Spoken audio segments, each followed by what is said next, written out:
Hi everyone, Charles here with you on a Monday evening.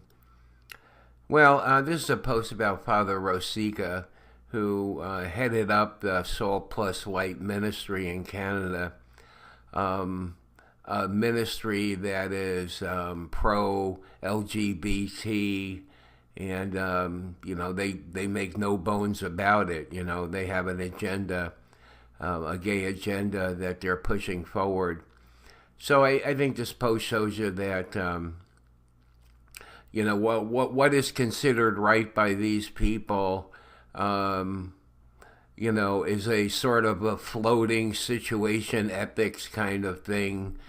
I'm going to read to you. They say that he was wrong and whatever.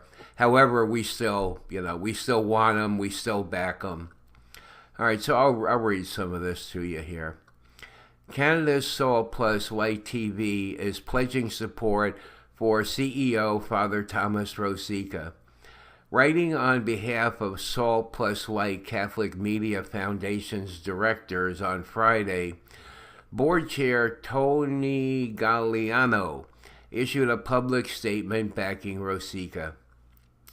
Though admitting plagiarism is always very serious and wrong, Galliano lauded Rosica's work on many media platforms and in multiple languages to offer experiences of unity, prayer, celebration, reflection, education, dialogue, thought-provoking reporting, and stories of faith and action, and insisted this work must continue, declaring, "We unanimously pledge our support of the continued leadership of Father Rosica as Chief Executive Officer of Salt and Light Catholic Media Foundation."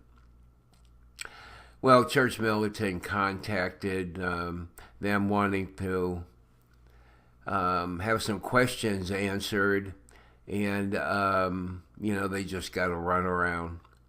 All right, so the Basilian Fathers, of which Rosica is a member, is also standing by him. In a statement posted on its website, the order declared, "The members of the Congregation of St. Basil, the Basilian Fathers, are aware of the recent reports regarding plagiarism by our brother, Father Thomas Rosica. Plagiarism of any kind is wrong." They say that, but, all right, sorry for interrupting. When it is committed knowingly, it rises to the level of a moral offense. So they're buying this story that he didn't know anything about this, that his interns are the ones that prepare the speeches, and, they're taking the hit.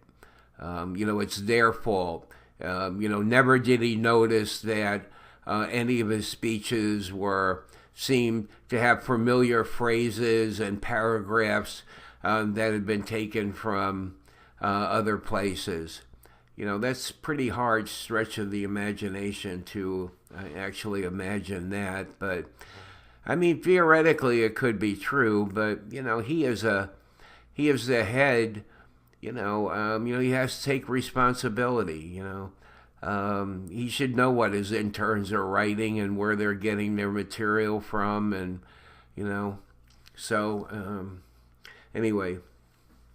As a community of Catholic educators, we condemn it without qualification. At the same time, here comes the situation ethics. Embrace our brother despite this failing for which he has taken full responsibility.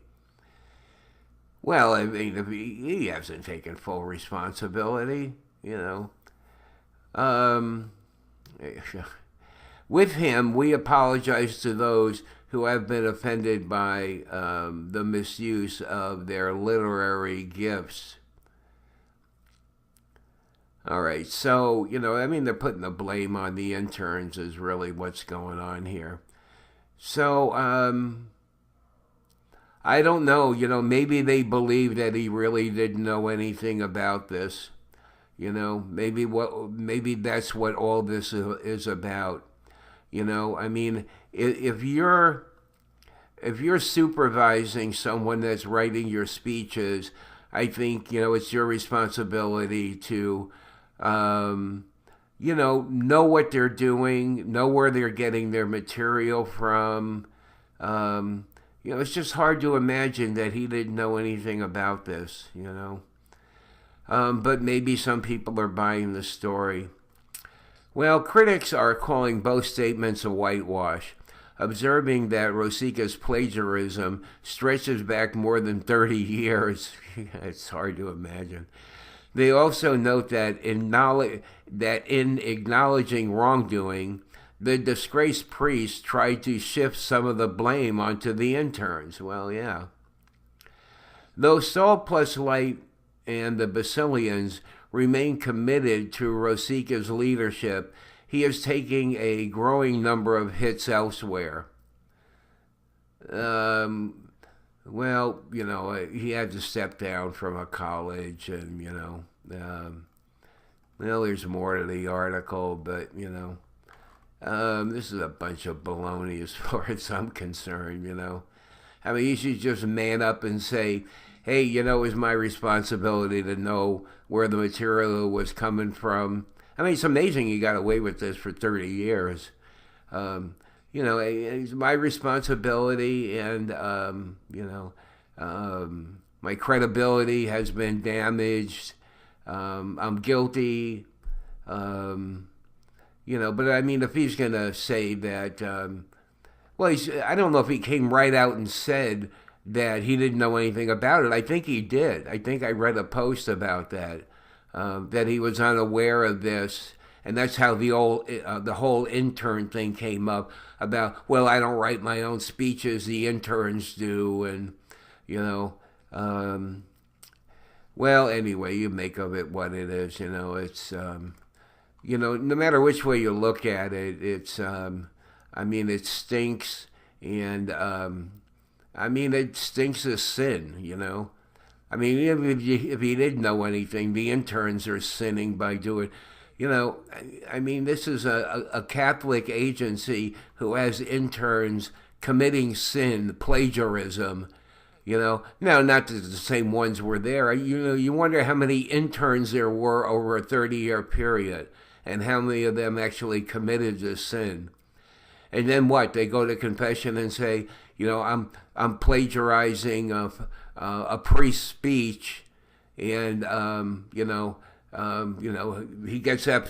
The priest gives the person absolution. Then they what? They go back in the next speech. They do the same thing again. Yeah, I mean, it's got to take. There's some really deep concerns about people who live their lives like this.